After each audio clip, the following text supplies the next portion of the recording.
Paz y alegría en Jesús y María. Liturgia de la Palabra. Desde la Ciudadela Jesús y María. Preside el Padre Teófilo Rodríguez. Jesús, guiado por el Espíritu Santo, llega al desierto e inicia su preparación para anunciar el reino de los cielos. En aquel lugar, como hombre y como Dios, enfrenta y vence las tentaciones del diablo.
Señor esté con ustedes. Y con su espíritu. Lectura del Santo Evangelio según San Lucas.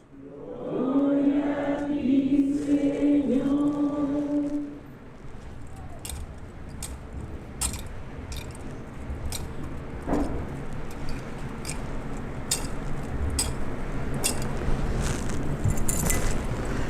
En aquel tiempo, Jesús, lleno del Espíritu Santo, regresó del Jordán y, conducido por el mismo Espíritu, se internó en el desierto, donde permaneció durante 40 días y fue tentado por el demonio.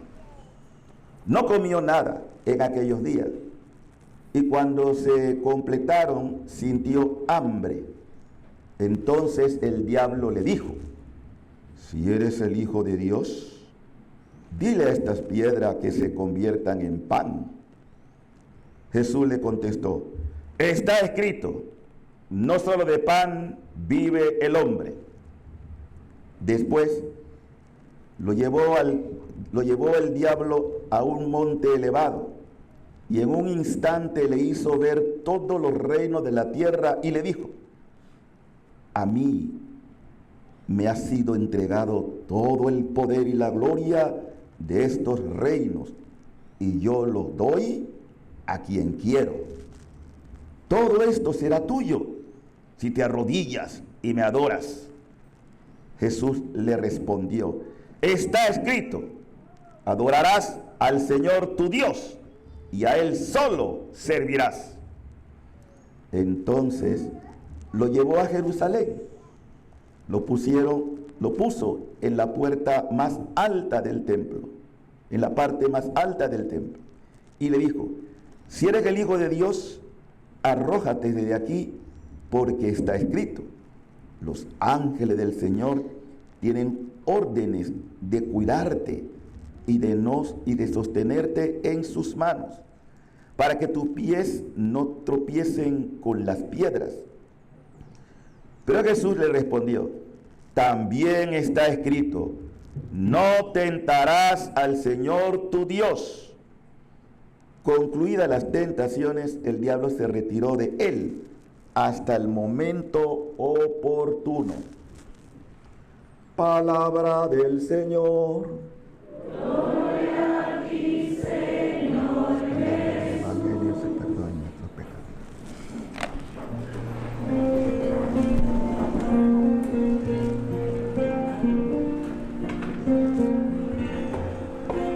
No quiero fallar, Señor, ya no quiero herir más tu corazón.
Dios Espíritu Santo, a través de la poderosa intercesión del corazón doloroso e inmaculado de María, tu amadísima esposa.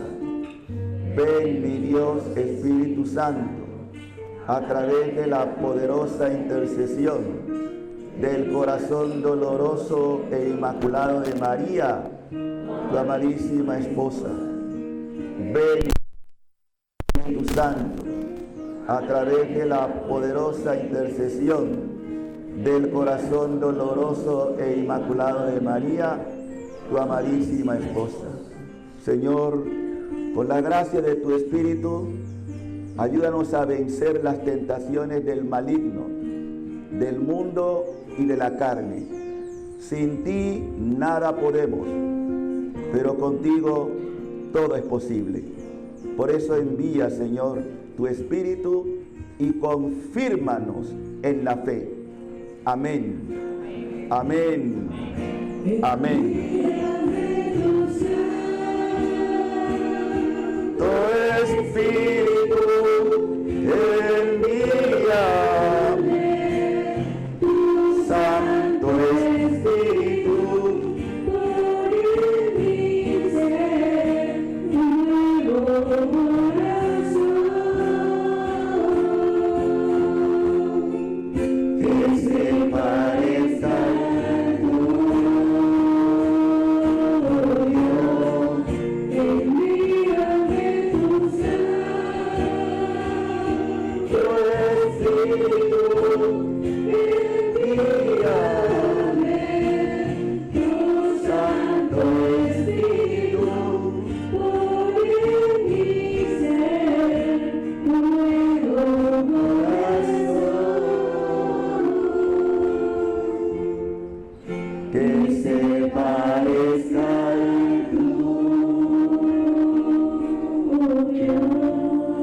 Sellamos con la sangre del Cordero en el nombre del Padre y del Hijo y del Espíritu Santo. Paz y alegría a todos. Hermanos y hermanas, al iniciar la Santa Cuaresma, primer domingo, la Iglesia siempre nos presenta este cuadro que ustedes deben conocer muy bien, las tentaciones. Nosotros todos los seres humanos, todos absolutamente, no solo hablo de los cristianos, sino también de otras denominaciones, estamos viviendo lo que se llama una guerra espiritual, una batalla.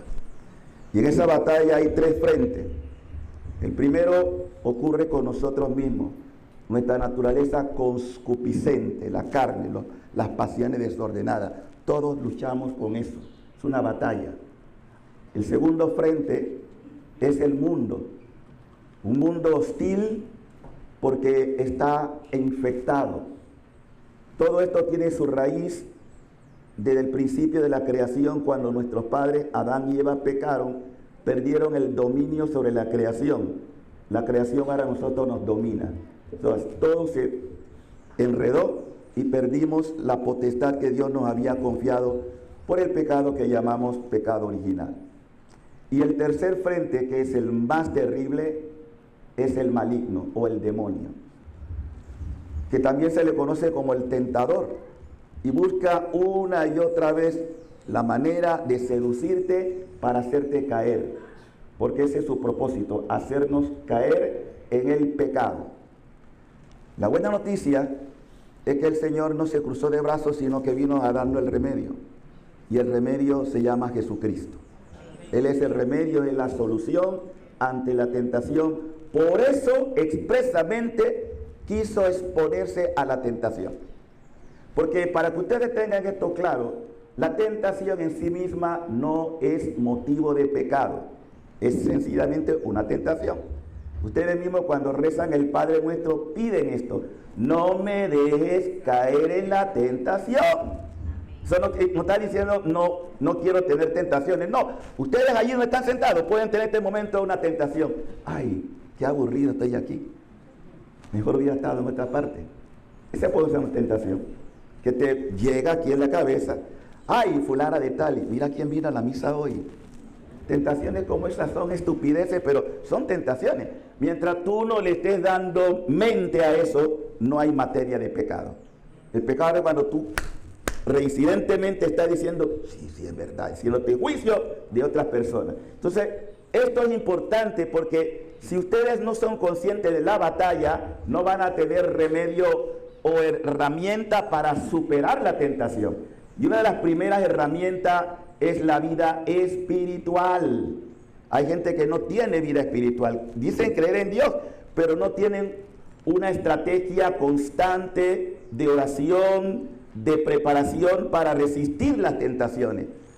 Es como que tú vas a una pelea y no entrenaste. En el primer asalto te van a meter un uppercut y vas a caer noqueado. Pasa lo mismo en la vida espiritual. Si yo no tengo vida de disciplina, de ejercicio espiritual, pues llamamos ejercicios espirituales, para tener resistencia ante la batalla. Un soldado que no se estrena para ir a la milicia, la primera puede ya caer muerto, porque también se dan estrategias de sobrevivencia, de cómo resistir la batalla. Claro, puedes morir, claro, obviamente, pero tú por lo menos tienes conocimiento de cómo batallar. Entonces, en la vida espiritual, este es el gran problema que tenemos con los cristianos, y hablo de católicos, porque hay muchos católicos que no tienen defensa, que no están preparados, y por eso constantemente están incurriendo, no digo en la tentación, sino en caer, porque tentaciones, como digo, que quede claro, hasta que te mueras. ¿Escucha bien? ¿Hasta cuándo van a ser tentados? Hasta que te mueras. Así que no se asusten por eso. Lo importante es no ceder, no caer en la tentación. Ahora entramos en materia de lo que la palabra de Dios nos dice. Miren, Dios todo lo hace con sabiduría y perfección, porque Dios es perfecto. Dios sabía que después de la caída de nuestros primeros padres, Él tenía que restaurar esto. Pero para ello necesitaba un pueblo obediente a su palabra, un pueblo que hiciera exactamente lo que Él pedía.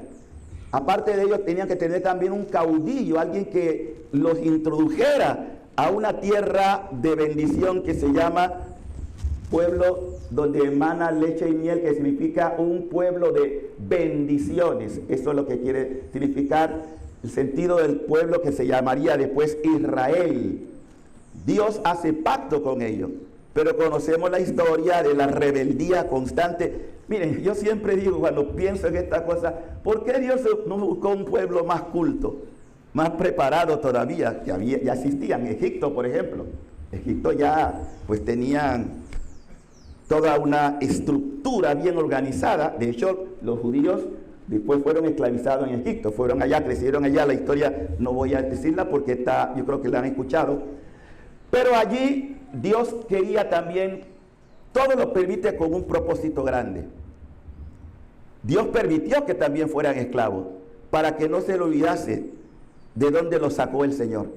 Pero consecuencia de ¿qué? De constante acto de desobediencia. Bueno, una vez liberado, Dios renueva la alianza con ellos y le da ciertas órdenes de cumplimiento que tenían que llevar a la práctica. Y eso es lo que nos dice la primera lectura hoy del libro de Deuteronomio, que inmediatamente vamos a ver algunas cosas. En aquel tiempo dijo Moisés al pueblo, cuando presenten las primicias. ¿Qué eran las primicias? Pues cuando usted es agradecido, por ejemplo, la gente, Dios le dio una tierra, como ya saben, una tierra bendecida. Los primeros frutos, los mejores frutos, ¿a quién tenía que ofrecérselos? A Dios. Entonces, ellos llevaban una especie de, por decirlo así, de sacos, por decirlo, para que vamos a ponerlo lleno de los mejores frutos. Decía, sacerdote, aquí está lo mejor que doy a Yahvé o al Señor. Entonces el Señor recibía eso que llaman primicia, que después iría evolucionando un poquito, y esto también quiero decirlo porque hay que tener conciencia. En hebreo la palabra clave es maser, que después va al griego, también traducían en decate, y en latín décima o décimo o el diezmo, como se conoce también, y que hoy pues en la iglesia se llama limosna, pero limosna no es tanto la plata, sino el acto de caridad. Pero ¿por qué esto? Pongan cuidado. Miren, no podemos tergiversar la palabra de Dios. A Dios se le da lo mejor. Y el diezmo como tal no es de obligación, sino que tú tienes que tener conciencia de que Dios te dio a ti la vida y tú debes estar agradecido. Porque hoy en día, desgraciadamente, y por eso cuando los católicos no son conscientes de esto, pueden caer en errores y se van a otras iglesias evangélicas y ponen el diezmo como una obligación. No es así. El diezmo es una ofrenda de gratitud.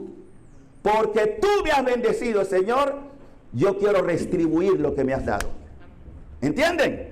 Porque a Dios nadie le gana en generosidad. Entonces, yo entiendo que esto le doy a Dios lo mejor de mi primicia, de mi trabajo. Le agradezco a Dios lo que hace conmigo. Hoy en día sabemos que esto se ha convertido también en un comercio. Y yo cuando veo cómo abusan de la gente en el tema del diezmo, están totalmente desenfrenados por el afán del dinero. Y esto no es la intención, eso no fue el propósito. Cuando Dios mandó, den lo mejor de su cultivo. Y también de la ofrenda que se merece el Señor. Porque obviamente hay que sustentar la obra de Dios. Ustedes están en una obra de Dios. ¿Le estoy dando a Dios lo mejor o le estoy dando lo que me sobra? Esto tenemos que cuestionarnos. Pero en realidad no es tanto el propósito de la reflexión. Lo que quiero que ustedes vean como la fuente es: Dios me da a mí mi vida y yo tengo que responder con darle lo mejor. Cada uno puede valorar qué es lo mejor que le ofrendo a Dios. ¿Por qué? Porque después, más adelante, lo vamos a ver ya después con el Evangelio, que la primicia de Dios, ¿quién fue? ¿Quién fue la ofrenda de Dios? Jesús. Dios nos dio al primogénito, su primicia, para rescatarnos a nosotros del pecado. Esto es lo que nosotros debemos tener como gratitud. Señor, ¿cómo te voy a pagar si tú mismo por nuestro pecado quisiste darnos al que no cometió pecado, tu propio Hijo? Entonces Jesús es el primogénito, el primero y la primicia de la ofrenda de Dios. Dios nos ama en exceso, pero hay gente que vive totalmente a espalda de esta verdad, que no son conscientes. Por eso San Pablo nos va a decir con claridad en la carta a los Romanos, que hoy hemos leído también, la Escritura afirma: muy a tu alcance, en tu boca, en tu corazón, porque basta que cada uno declare en su boca que Jesús es el Señor. En la antigüedad, es decir, en el Antiguo Testamento, también ellos tenían que hacer lo que se llama una profesión de fe. Y esa profesión de fe es: no te olvides de dónde te sacó el Señor y lo que ha hecho contigo. Y ahora más lo está haciendo en Cristo. Porque si eso ya tenía mérito en el Antiguo Testamento, ¿cuánto más ahora en el Nuevo Testamento? ¿Cuál es la profesión de fe? Mi padre fue un arameo errante que bajó a Egipto y se estableció allí con muy pocas personas. Pero luego creció hasta convertirse en una gran nación, potente y numerosa. Están haciendo la profesión de su fe. Todo judío tenía que declarar eso. ¿De dónde? Conocer tus raíces. ¿De dónde me sacó Dios? ¿Y para qué me sacó? Para hacer conmigo una alianza. Una alianza que se perfecciona en Cristo. Aquí todavía no es perfecta la alianza. No porque Dios no quiera, sino porque el pueblo no fue fiel. Entonces sigue diciendo la palabra: el Señor, en la profesión de fe, nos sacó de Egipto. Todos ustedes tienen su Egipto. ¿Qué significa Egipto?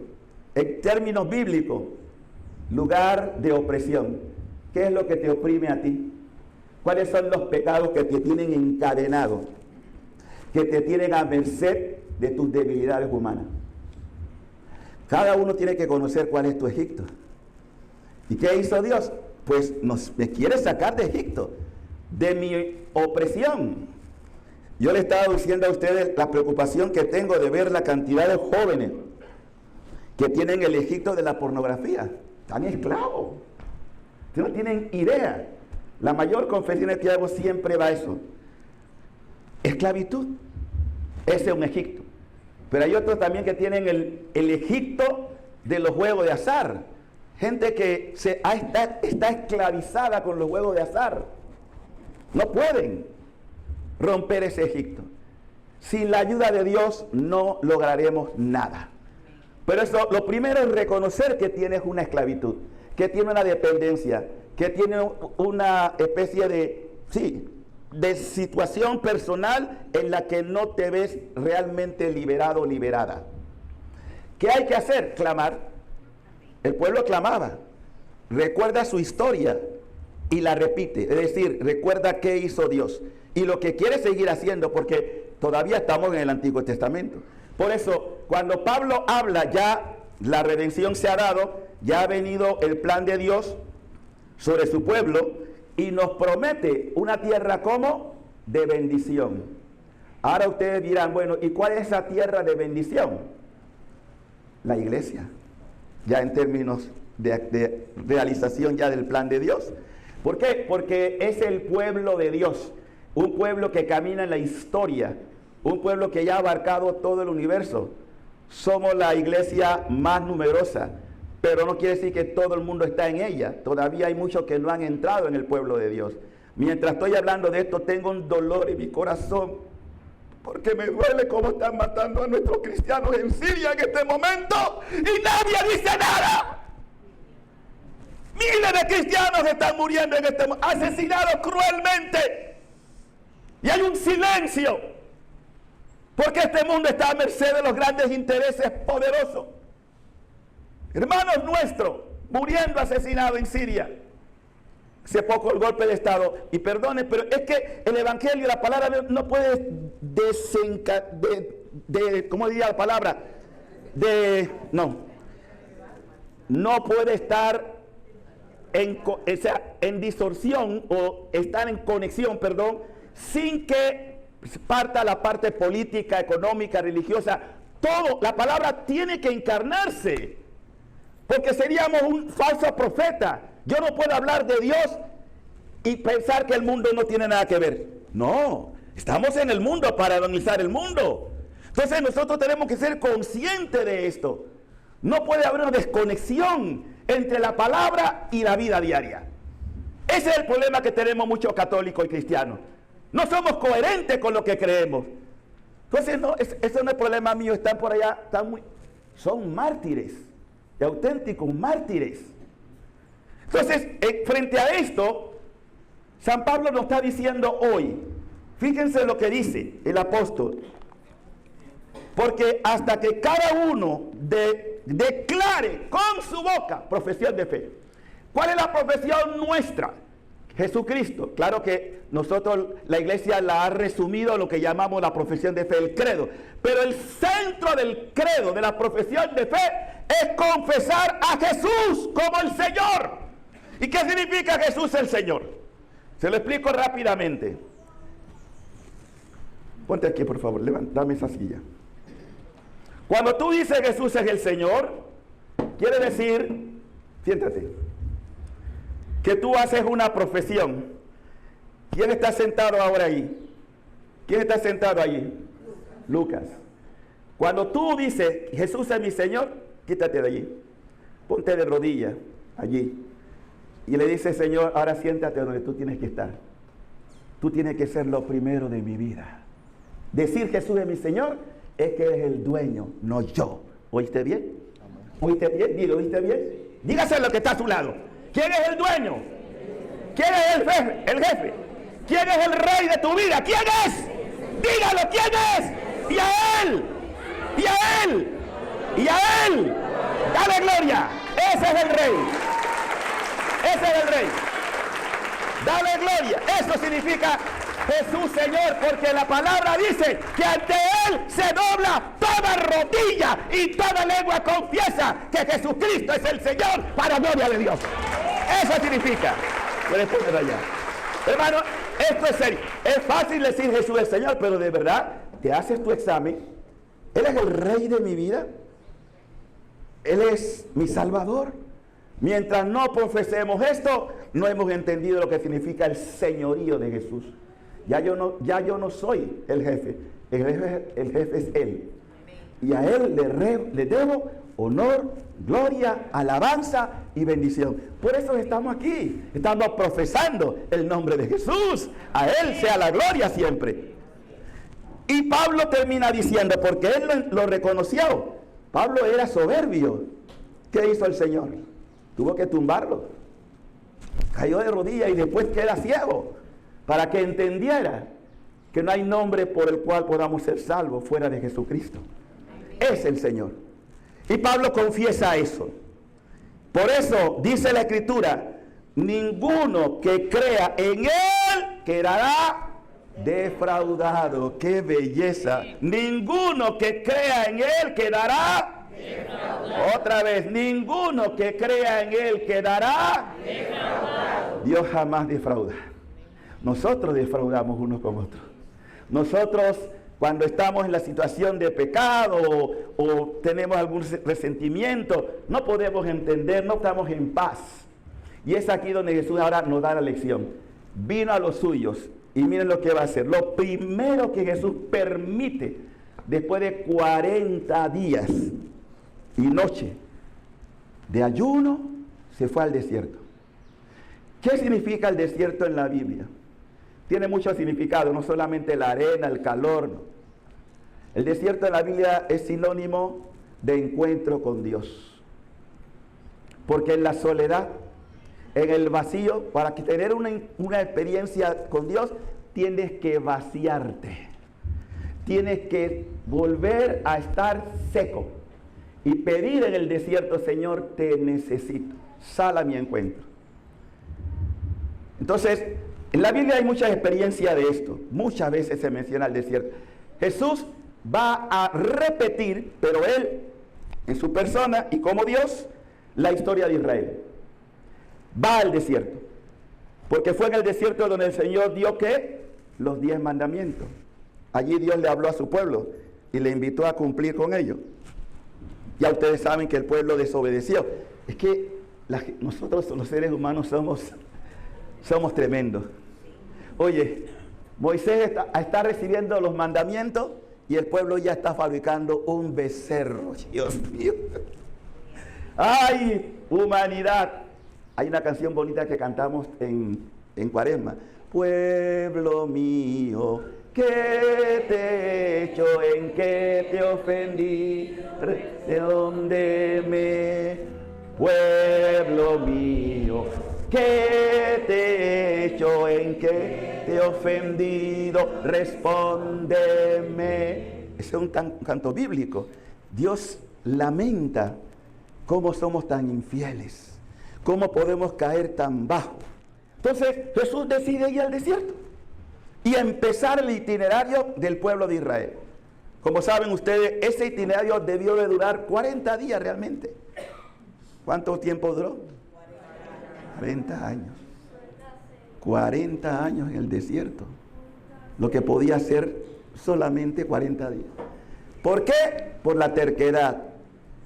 Perdonen que le diga esto. Diga ahora conmigo así, como un monito. Soy terco, dígalo. Sí, soy terco. Somos tercos. Somos necios. Ay, el Señor, la paciencia que tiene con nosotros. Pues va al desierto sabiendo con quién se iba a encontrar, porque Jesús no fue desconociendo con quién se iba a enfrentar. Con el tentador. Todos ustedes y yo vamos a tener encuentro con el tentador. Y por favor no lo subestimen, ¿ah? Porque es mucho más inteligente que tú y que yo. Es un ángel caído. Así que una de las cosas que ustedes deben entender, y los que hablamos de liberación o de exorcismo, la primera cosa, con el demonio jamás se dialoga, porque él es un gran filósofo y tiene muchos argumentos para enredarte. Ya lo hemos visto en la Biblia. Entonces no se dialoga. Cuando tú ves que corta de una vez y huye, no insista, porque tú no eres un superhombre ni una supermujer para decirle yo te voy a ganar en mis argumentos. Dice el texto que entonces se presenta el diablo después que Jesús está bien tranquilo, que bueno, ahora sí ya va a romper el ayuno, pero antes de eso se presenta Satanás. Sepan que Jesús no había comido nada. Y cuando se completaron, sintió hambre, lógico, hombre, y mucha hambre, ¿ah? Jesús sintió mucha hambre. Se presenta el demonio y le dice algo que Jesús podía hacer ciertamente. Si eres el Hijo de Dios, di a estas piedras que se conviertan en pan. Nada bastaba que hiciera así y una buena hamburguesa con todas las papitas ahí, todas. Podía hacerlo con un vaso de Coca-Cola. Bueno, eso ya lo estoy diciendo yo, ¿no? Y vale la propaganda. Podía hacerlo. ¿Cuál es el problema? No le des gusto a tus deseos que no son de Dios. Y cuando digo que no son de Dios, es lo que llamamos la concupiscencia. No es malo tener necesidades y necesidad de comer, claro que sí. Pero si Jesús hubiera hecho eso, hubiera cedido a su concupiscencia la necesidad del alimento, que es necesario. Pero ¿qué le va a responder Jesús? No solo de pan vive, el pan es necesario, pues, no solo, sino ¿qué es lo más importante? Sino que nosotros tengamos la palabra de Dios. Aliméntate primero de la palabra. Aliméntate del pan que da vida. Y ese pan que da vida, ¿quién es? Jesucristo. El pan que da vida se llama Jesucristo. Aliméntate de ese pan. Después puede comer el otro. Después, si uno está diciendo no se puede, no. Claro que queremos comer algo. Y después de aquí ustedes bajarán para comerse un buen almuerzo. Pero hay que alimentarse primero de la palabra. Y hay gente que no le gusta leer la escritura, no le gusta meditar la palabra. Esta palabra da vida porque esta palabra es Cristo. Él es la palabra que da vida. He venido para que tengan vida y la tengan en abundancia. Que ustedes tengan vida en abundancia. Esa es la palabra viva. Primer asalto, el diablo cae. Lo tumbó Jesús. Lo tumbó. El único que tiene facultad para dialogar con él y responder es Cristo. Nadie más. Por eso, cuando nosotros nos apoyamos en la palabra, es Él que está por delante de nosotros. O sea, Él nos defiende. Segundo round. El diablo tira un uppercut. Jesús lo chifea. Ahí están. Jesús tiene buen juego de cintura. Un buen boxeador. Sí, porque es una pelea, un combate.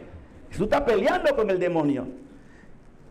Y ese segundo round, ¿qué nos dice la escritura? Pues el diablo no se queda contento y le pone otro asalto. ¿Cuál era el segundo asalto?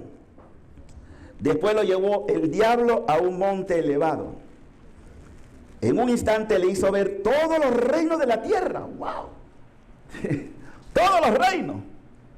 Y le dijo, si eres el Hijo de Dios, todo esto será tuyo si te arrodillas ante mí. Desgraciado.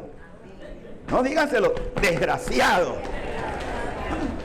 Queriendo tentar a Dios. Queriendo tentar. ¿Acaso no Dios es el jefe de todos los reinos? Lo que pasa es que estos reinos han sido sometidos al demonio porque Él enredó a la humanidad. Va a morir ante Pilato. Mi reino no es de este mundo. Si fuera de este mundo, ya mis discípulos hubieran tenido potestad. Porque este reino, por eso llamamos, este no es el reino de Dios. Usted no está en el reino de Dios. Estamos en el mundo, pero no somos del mundo. Pero eso no quiere decir que no vamos a entrar al reino de Dios. Benditos los que están llamados a ser parte del reino de Dios. ¿Cuántos se declaran que van a ser parte de reino? Amén, amén.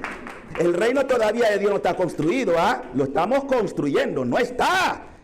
Si el reino ya estuviera, ya no hubiera homicidio, ya no hubiera robo, ya no hubiera guerra, ya no hubiera violencia, ya no hubiera infidelidades. No, el reino de Dios.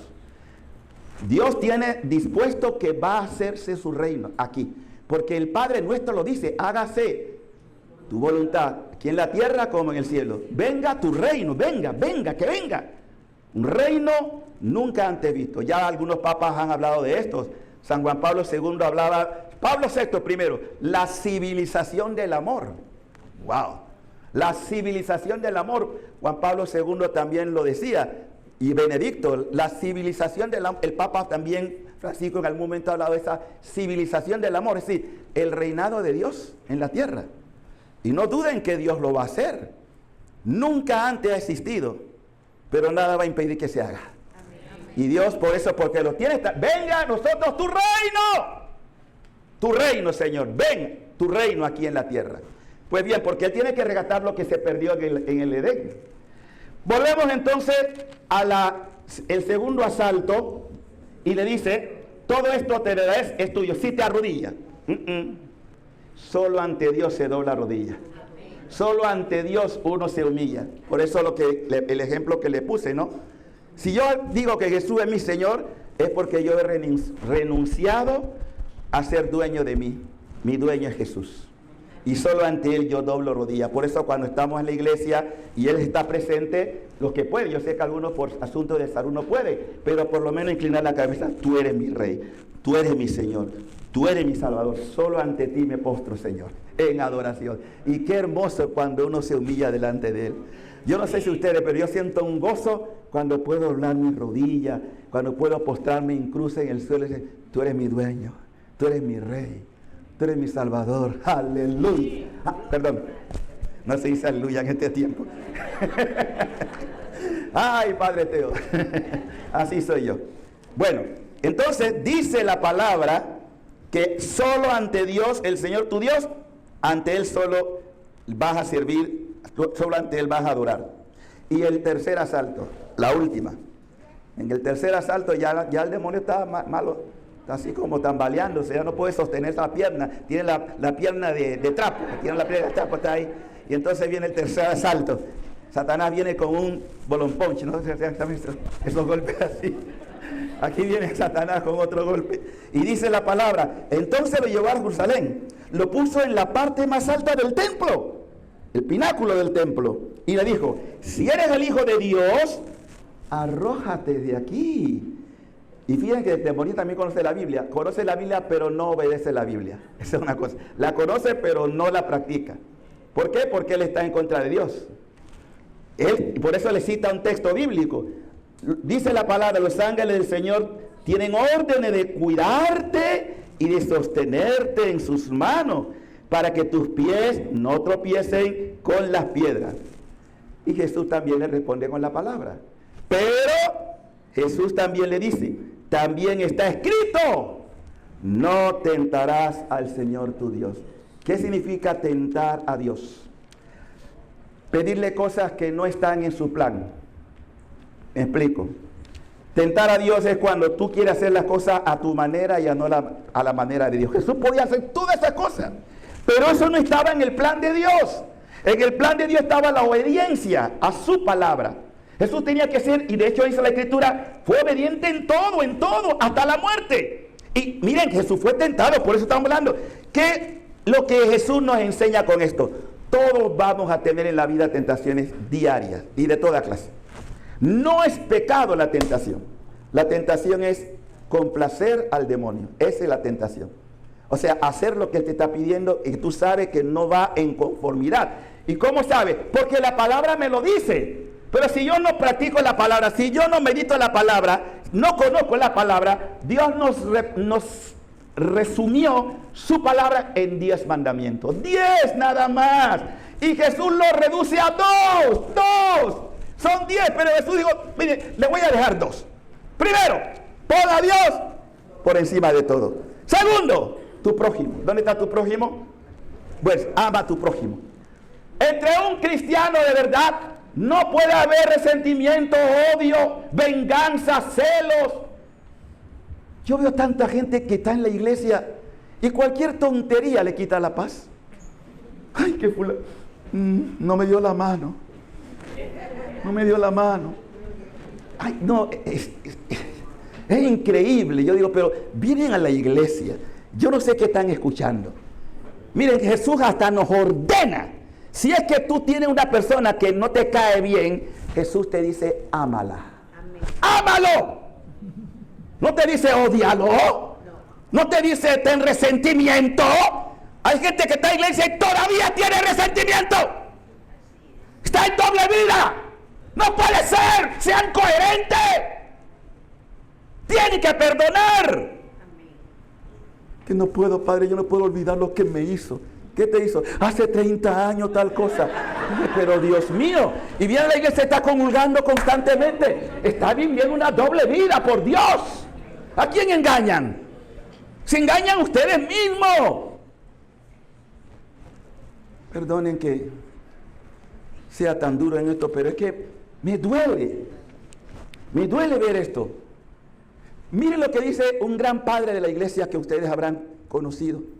Un hombre que estaba enfermo de la carne.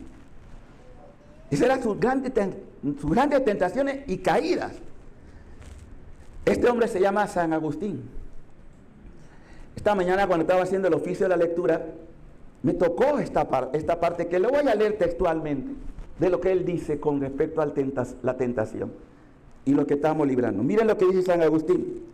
Nuestra vida, en efecto, mientras dura esta peregrinación, no puede verse libre de tentaciones. ¿No puede qué? Verse libre de... Hermano, mientras estés aquí hasta que peles el bollo, ya te muera, vas a ser tentado. Todos vamos a ser tentados. Pero el tema es no ceder, no entregarte a la tentación. ¿Y cómo poner esto en práctica? Que fulano de tal me hizo tal cosa, la hermana peleó conmigo o yo peleé con ella. ¿Cómo puedo llorar enojado con mi hermano? ¿Cómo puedo yo orar enojado con mi hermano? Dios no escucha la oración. Hermano, perdóname. Si no me reconciliaron, Dios no escucha la oración. Dios no escucha la oración si no me reconcilias. Es así, hermano. ¿Cuándo vamos a aprender esto? ¿Cuándo vamos a tener un corazón reconciliado de verdad? Tú puedes aparentar todo y pensar, ay, qué mujer tan virtuosa, pero no sabe lo que hay por dentro. No sabe lo que está sintiendo. ¿A quién engaña? ¿A quién engañamos? Hermano, esto se lo digo por su bien. El infierno existe. Yo puedo aparentar muchas cosas delante de ustedes, pero daré cuenta a Dios. Y a Él no puedo engañarlo. Y dice San Agustín, el texto es largo, no, pero yo lo recorté. Y dice San Agustín, pues nuestro progreso se realiza por medio de la tentación. ¿Oyeron bien? Nuestro progreso se realiza por medio de la tentación. Claro, porque en cada combate tú vas resistiendo, pero sigues adelante. Y viene otra, y tú sigues adelante. O sea, que vas progresando. A pesar de las tentaciones, tú sigues adelante porque le crees a Dios. Porque estás confiando en Él. Y dice además San Agustín, y él lo vivió en carne propia, no está escribiendo algo, él escribió lo que ha vivido. Así que sí se puede. No me digas que ahí no puedo, es que es más fuerte que mi voluntad. Es porque no has entregado tu voluntad. Tú hablas de tu voluntad, no la voluntad de Dios. Cuando tú pones la voluntad de Dios, no es tu voluntad, es la voluntad de Dios la que está obrando. Y dice San Agustín, y nadie puede conocerse a sí mismo si no es tentado, ni puede ser coronado, porque cuando tú venzas, al final Dios te va a coronar, ni puede ser coronado si no has vencido. Claro, una pelea. ¿Cómo yo voy a darle un premio a alguien que no triunfó? Imagínense ustedes, estos días cuando uno ve los récords de los futbolistas, quién tiene más goles metidos, o del baloncesto, quién tiene más puntos, pues hay unas discusiones ahí, no importa, pero hay que ver las estadísticas, ¿no? Entonces, tú ves, por ejemplo, a Curry, un buen basquetbolista, un fenómeno en los 3 puntos, pero Jordan, para mí, en menos tiempo, pues, todos los anillos que tiene. Entonces se corona una persona. Hey, tú eres un hombre excepcional. Estoy hablando del deporte, pero lo aplico también a la parte espiritual. Y como yo lo decía la vez pasada, estos hombres todos en el fondo tienen un sentido de que ese talento se lo dio Dios. Rolando es consciente que esa pierna que él tiene para meter esos goles y cómo lo mete, es un don de Dios. Y de verdad que son dones. No todo el mundo tiene esa facilidad para mover un balón, lo mismo. Y cada vez cuando ellos meten, suelen hacer esto, como diciendo, la gloria es para Él. Esto no es mío, esto es de Él. Él me dio este don. Y eso es lo que también nosotros, eso como reconocer que la gracia te viene de arriba, que es el Señor. Y termina San Agustín diciendo, no puedes ser coronado si no has vencido, ni puedes vencer si no has luchado. Lo que empecé diciendo, ¿en qué estamos? En un combate. Dígase lo que está a su lado porque estás en un combate, estás en un combate, una pelea, estás en una pelea, un combate. ¿Entiende bien? ¿Está dónde? Un combate, una lucha, una pelea. Ni puede vencer si no has luchado. Y finalmente dice San Agustín, el Cristo total, es decir, plenamente en la iglesia, era tentado por el diablo, ya que en él Cristo fue tentado también. O sea, ya que en él Cristo fue tentado, pero ya sabemos el resultado. Yo quiero concluir diciéndole, y más que diciéndole, orar por ustedes. Hoy tengo necesidad de orar. Tómese de la mano el que está a su lado.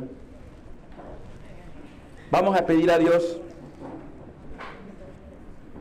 que en medio de la tentación me fortalezca. No tengas miedo. ¿Sabe lo bonito que es ser iglesia? Que yo no estoy solo, que yo soy parte de un cuerpo. Esa persona que me está tocando la mano es mi hermano, mi hermana, mi esposa, mi esposo, mis hijos, mis hermanos en el Señor. No estamos solos. Por eso es bonito cuando tú sabes que en tus luchas personales, cuando yo recibo tantas intenciones diarias de gente que Padre, tengo una lista larga de gente, Padre, tal cosa. Yo lo único que hago, Señor, tú conoces la necesidad de fulano, de fulana, yo te entrego esto. Porque el que hace la obra es Dios, no yo. Pero es bueno orar por mi hermano. Sobre todo los que están expuestos hoy a caídas, a tentaciones. Los que están atados por alguna insidia del mal, algún vicio, alguna cadena que los oprime. Cierra tus ojos y repite conmigo.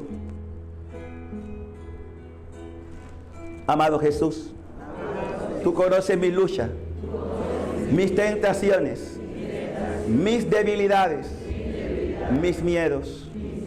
Hoy te pido por los méritos de tu pasión, de tu muerte y resurrección, que rompa mis cadenas de opresión, de angustia, de perturbación, de infectación diabólica y de cualquier mal que me tiene esclavo.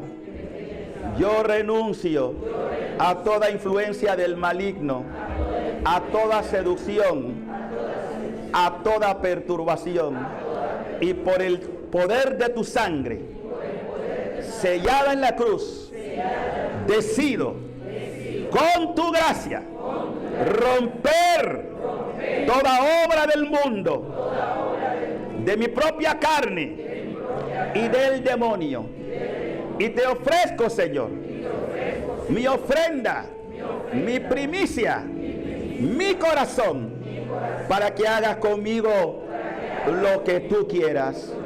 Hoy declaro con todo mi corazón que solo tú, Jesús, eres mi único Señor, eres mi único Salvador, eres mi único Dios, que no hay nombre por el cual yo pueda ser salvado. Solo por tu nombre, Jesucristo, mi Rey, mi Dios, mi Salvador y mi Redentor, para siempre. Amén, amén y amén. Gloria a su nombre. Nos ponemos de pie. Que todos sigan pasando un feliz día. Bendiciones.